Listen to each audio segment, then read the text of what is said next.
So thank you for joining us today for the second session of the Patient Information webinar series. My name is Alexandra Guerrero, and I'm the Patient Services Manager at the ALS Society of BC.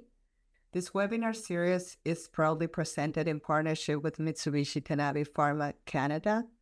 Just a quick housekeeping note. If you have any questions during this presentation, please use the Q&A button at the bottom of your screen. We will do our best to address them during the Q&A portion at the end. And I'm pleased to introduce one of our speakers today. Kristen Polsky is a registered respiratory therapist with over 15 years of community care experience.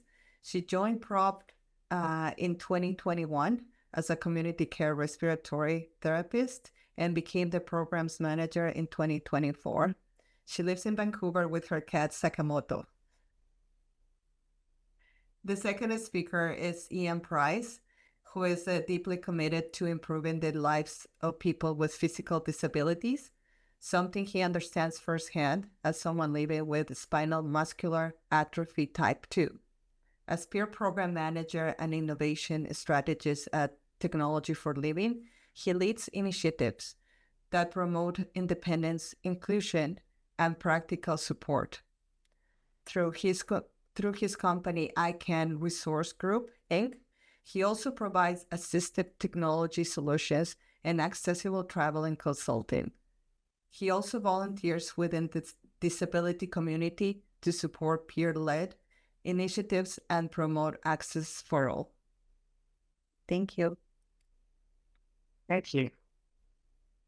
Thank you for the introduction. I'm going to share my screen here. Can everyone, you guys can see that okay there? Yes, we're true. Yes. Perfect. And it's the correct screen that it's showing it oddly on mine. It is. No, it's perfect. Perfect. Thank you. Okay, excellent. Okay, well, as Alexandra mentioned, my name's Kristen, and today me and Ian are going to be going over some of the programs at Technology for Living and what we do. So as I mentioned, as Alexandra mentioned, I'm Kristen. I manage the PROP program, and we provide respiratory equipment to folks across the province who qualify for our program medically. I'll go over more of those details afterwards. And I'm going to turn it over to my colleague, Ian, to do his part of the presentation. Thanks so much, Kristen. Hi, everyone. My name's Ian. I am a care program manager and innovation strategist here at Technology for Living. So, our mission here at Technology for Living, or TFL, is to support individuals with limited mobility, physical disabilities, to increase independence, inclusion, and well-being. We are a peer-driven organization, which I'm quite proud of. We serve all of British Columbia, and our equipment is sent out as a long-term loan to our members. So as Kristen mentioned, we have a few programs here at TFL, one of which is our Provincial Respiratory Outreach Program, or PROP, which Kristen will be speaking about later. We have our peer program, and also our Technology for Independent Living program. And TAL provides smart home technology, a lot of environmental control systems, and that's primarily what I'll be talking about today. So for TAL, that's our environmental control systems. The eligibility is pretty straightforward. You have to be 19 years of age or older, have limited mobility due to permanent physical disability, and be a resident of British Columbia. We also have our youth assistive technology initiative, and that extends the same services that TIL provides, but to those age 9 to 18.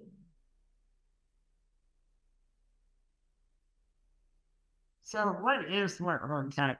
Well, nowadays I think technology is everywhere, and smart home tech really helps people be more independent at home. It could be using voice control, switches. It could be turning lights on and off independently, turning on various devices in the home, and it can be like not only voice command, but also set up with automations or routines so that things will happen magically throughout the day in your home. So, for example, my curtains at sunset, they close automatically, and I don't even have to think about it. So many of our members use smart speakers to interact with their smartphone.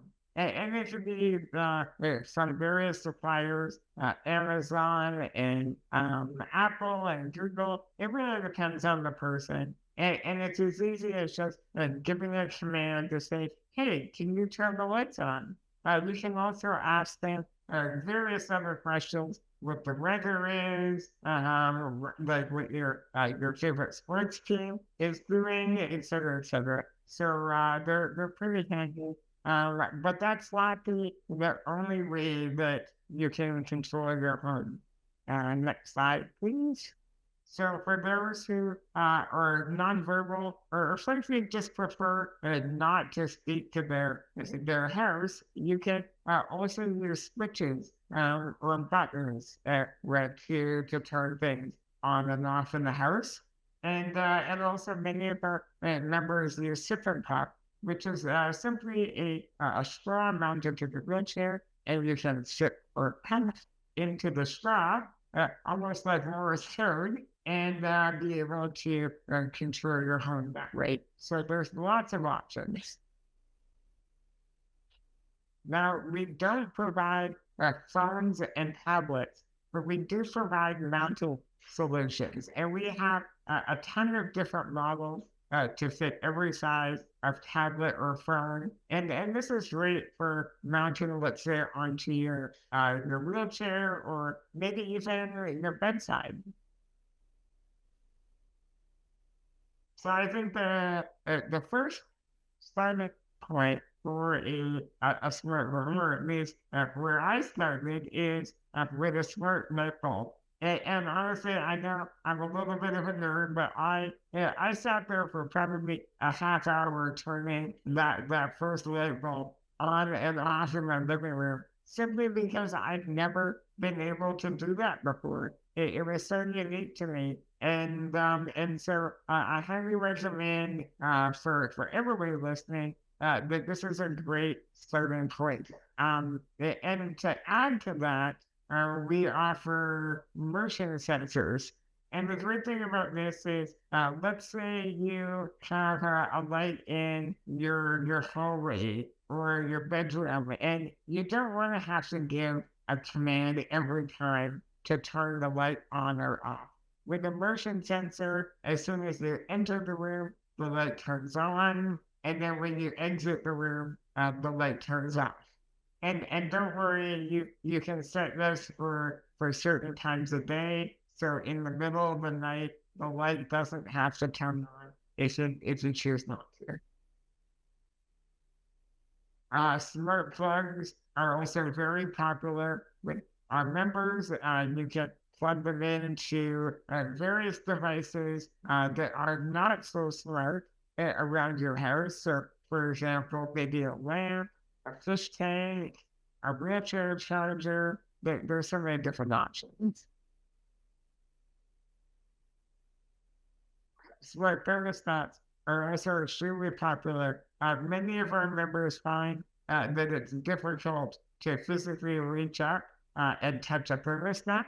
But with a smart thermostat, you're able to either control it by voice, control it by your phone. You can even have it set that when you are driving home, it will recognize that you're almost at your house and then turn the air conditioning on automatically for you, which is pretty cool.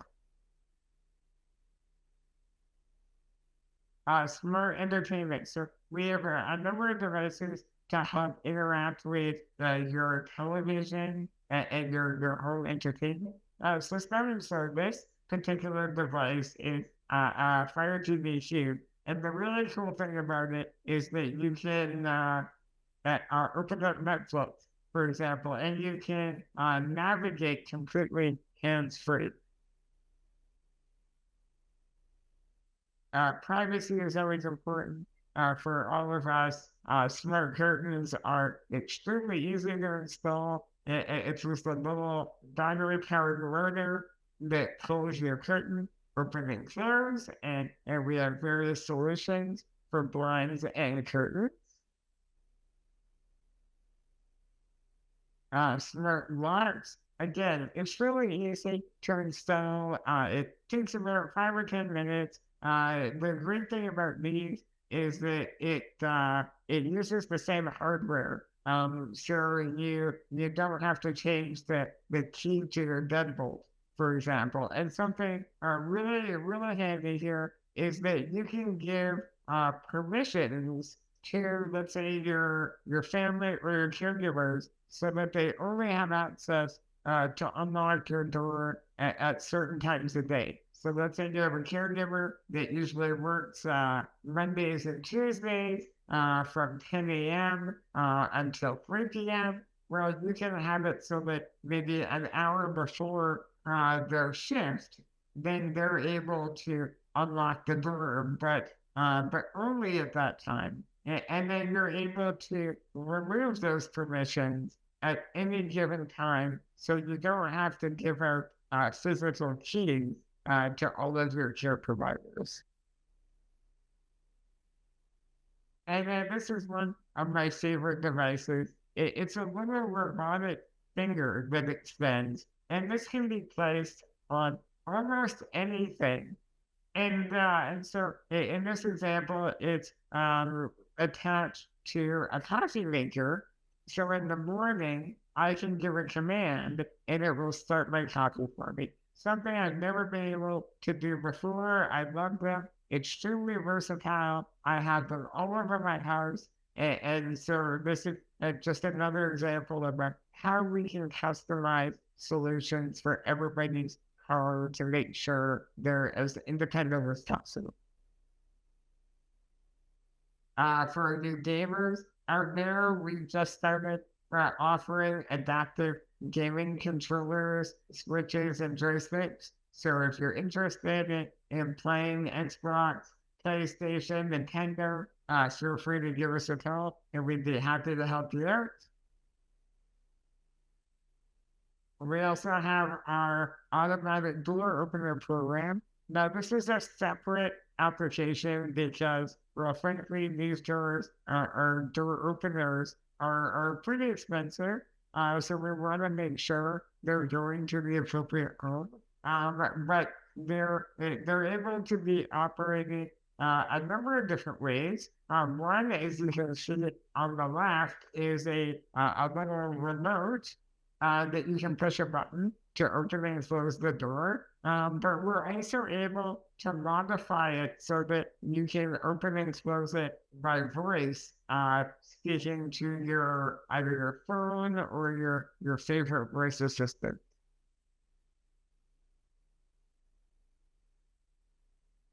So we love technology here at Technology.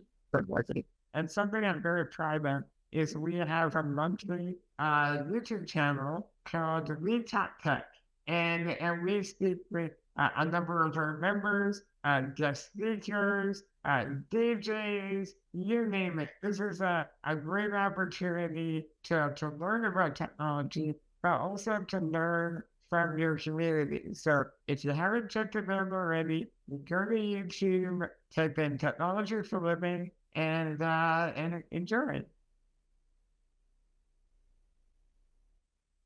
Also, for building community, we have our monthly peer hub. Now, this is virtual. It's on Zoom, and it's the first Tuesday of every month at 2 p.m. So again, come join us. It's a lot of fun. It's extremely informative. We do have guest speakers from time to time. But more importantly, it's a great opportunity to learn from one another, share ideas, problem solve. I really learn, honestly, every time, every month, I learn something from my peers. So if you haven't already, I welcome you to join us every month. So every year we hold our Simon Cox Student Design Competition in Vancouver, and our next one is April 25th of next year. And this is an opportunity for students to connect with our members and create some pretty innovative designs. I know in the past, they have designed some customized solutions for myself. For example, a backup camera for my wheelchair. It's a lot of fun. If you're in the Lower Mainland, I highly recommend attending our event, and you can find more information about it on our Technology for Living website.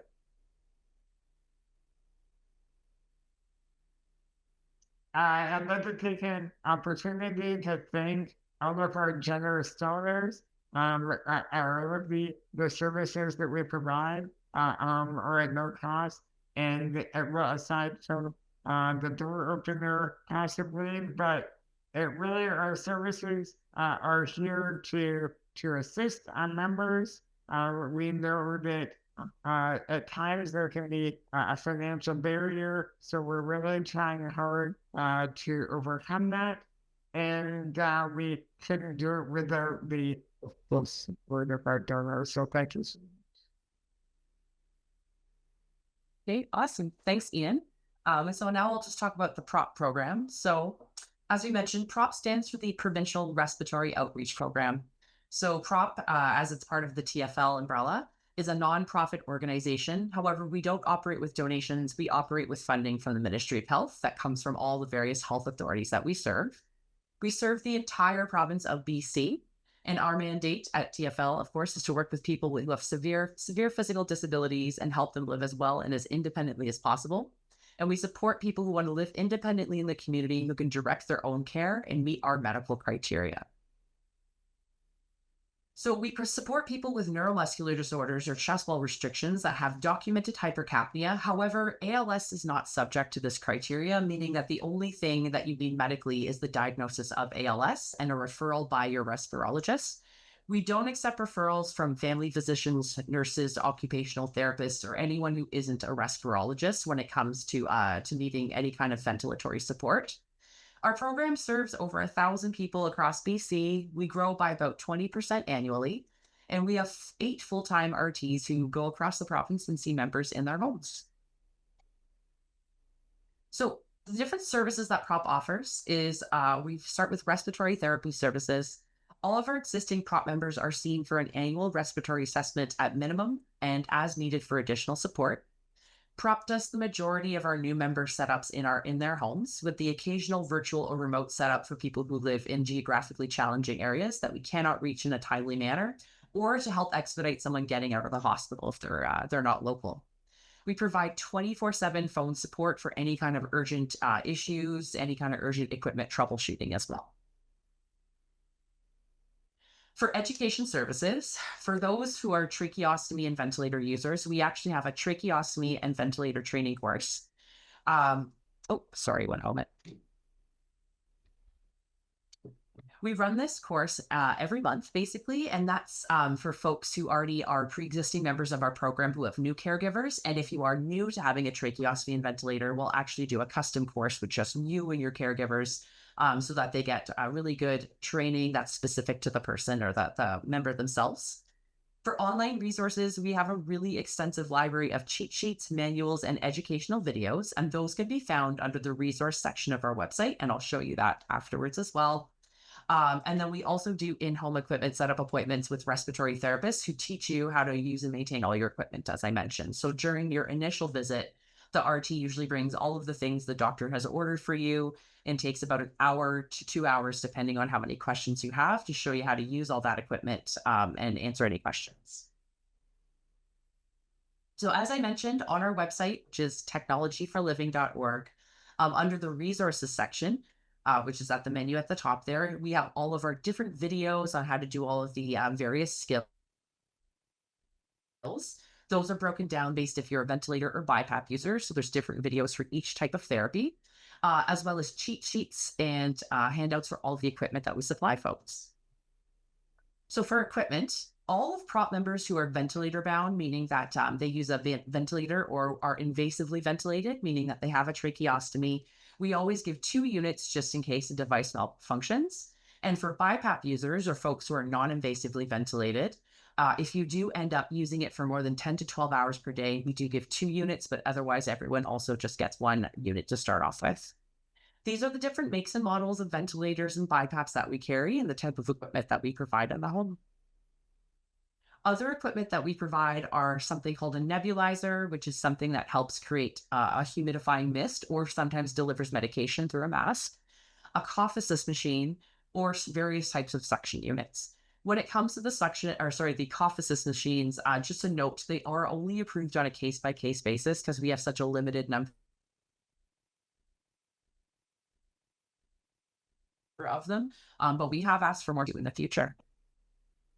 We provide biomedical engineering services, so we maintain ownership of all of the equipment we place in our members' homes. So what that means is we're able to swap out units really quickly if you do have a malfunction of your equipment, and then we repair those in-house. Our biomedical team will also provide support and assist with mounting our equipment, just as they do with the tablets and phones, as Ian mentioned. They'll also help troubleshoot and create solutions to help you wire your wheelchair, suction units, or other things. We're also able to switch adapt some of the respiratory equipment, which just lets you use that a little bit more independently. So for example, switch activating a suction unit, things like that.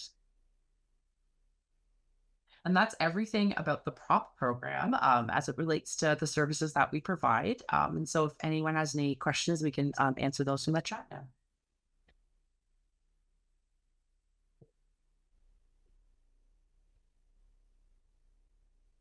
Yes, thank you, Ian and Kristen, for the time and also for very informative presentation about the technology and respiratory services and equipment that is available to people living with ALS in the BC. So everybody who can have any questions, you can just go to the Q&A bottom at the bottom of the screen. We'll be able to see the questions there.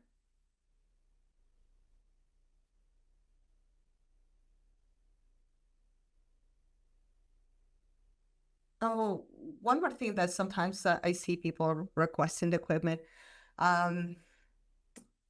for technology, for living, or for respiratory equipment. How long does it take to get the equipment? Yeah, so from the time your doctor submits, your respirologist sends us the referral, it's usually approved within, 24 hours or 1 business day. And then from there, we usually reach out to you within a day to book that setup in. And we usually can come either within a few days to a week kind of thing. Perfect.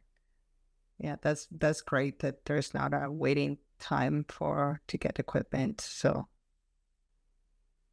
and if there's any problems, I know Prop has the 24/7 phone number that they can contact if there's any problems with equipment. Mm-hmm. What about TL? Do they have anybody also available to contact them in case they have problems using any of the gadgets that they have at home? We do not have a 24-hour line for TIL, but you can call during office hours, and somebody will either be able to help you virtually, like over the phone, or if it's a bigger issue, then schedule an in-person appointment. That's great. It's always good to have the support, especially with technology. We're here to help. Great. I'm not sure if anybody has any questions. We're looking into the chat right now.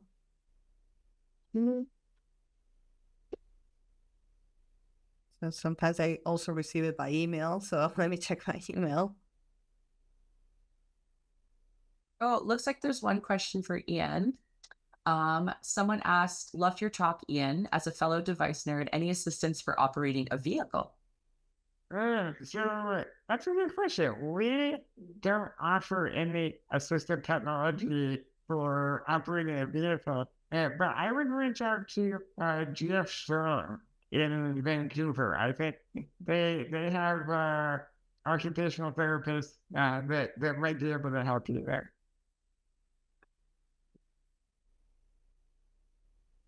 That's great. Thank you.